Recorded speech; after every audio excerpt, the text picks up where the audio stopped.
also want to say, without you, without CBS, a lot of this wouldn't happen. Now tonight, millions of dollars are on the way to help with levee repairs in the Wilton area after weeks of rain caused breaches and breaks. CBS 13's Rachel Wolf shows us where the money will go and why work there is garnering national attention in a story you'll only see on CBS 13. Work hasn't stopped along the Consumnes River in Wilton. I'm just trying to groom this. We have to fill this all back in because all this material washed out. Mike Aronson has spent tens of thousands of dollars in the past repairing flood damage. As per state law, private landowners are responsible. But this year we're getting a lot of help, so it's great. Reclamation District 800, which oversees more than 31 miles of levee, is helping with materials and labor. In January, they spent more than $2 million, and so far this month they've spent more than $500,000 in temporary emergency repairs. They've been asking for help from agency after agency while borrowing money to keep working.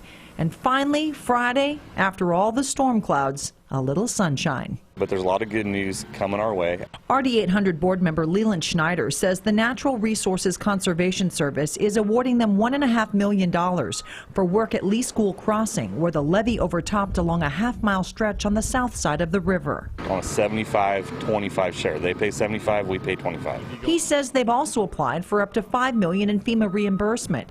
He thinks they'll get it. Other districts are calling and asking how they got it done. Because of CBS and Rachel.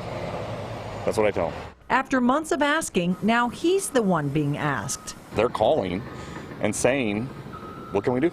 He says that includes the Department of Water Resources and the Army Corps of Engineers. What was the conversation with the Army Corps like?